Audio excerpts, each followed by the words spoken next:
പ്രിയപ്പെട്ട സഹോദരി സഹോദരന്മാരെ, ഞങ്ങൾ നിങ്ങൾക്കായി ഒരു സദ്വാർത്തയുമായിട്ടാണ് വന്നിട്ടുള്ളത്. 2025 ജനുവരി 1 മുതൽ 365 തലക്കെട്ടുകൾ ഉൾപ്പെടുത്തിക്കൊണ്ടുള്ള വർഷം മുഴുവൻ പ്രാർത്ഥിച്ച് ധ്യാനിക്കാനുള്ള വചനങ്ങൾ ഞങ്ങൾ പങ്കുവയ്ക്കുന്നു. എല്ലാ ദിവസവും ഞങ്ങൾ ഒരു തലക്കെട്ടും അതുമായി ബന്ധപ്പെട്ട വചനങ്ങളും അയച്ചു തരുന്നതായിരിക്കും. വചനങ്ങൾ കേട്ട് ധ്യാനിച്ച് അനുഗ്രഹം പ്രാപിക്കാൻ ഞാൻ നിങ്ങളെ പ്രോത്സാഹിപ്പിക്കുകയാണ്. ദയവായി സബ്സ്ക്രൈബ് ചെയ്യുകയും നിങ്ങളുടെ കൂട്ടുകാരുമായി പങ്കുവയ്ക്കുകയും ചെയ്യുക.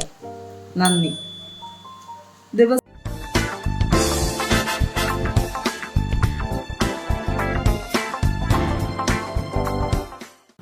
ദിവസം 65 ആത്മവിശ്വാസം.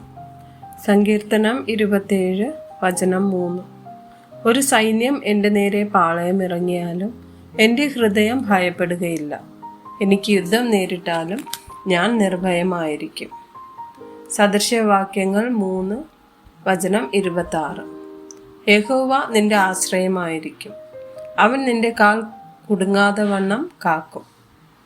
സദൃശവാക്യങ്ങൾ 14 വചനം 26. യഹോവ ഭക്തന് ദൃഢധൈര്യമുണ്ട്, അവൻ്റെ മക്കൾക്കും ശരണമുണ്ടാകും. യെശയ്യാവ് 30 വചനം 15. ഇസ്രായേലിൻ്റെ പരിശുദ്ധനായി യഹോവയായ കർത്താവ് ഇപ്രകാരം അരുളി ചെയ്യുന്നു: മനം തിരിഞ്ഞ് അടങ്ങിയിരുന്നാൽ നിങ്ങൾ രക്ഷിക്കപ്പെടും.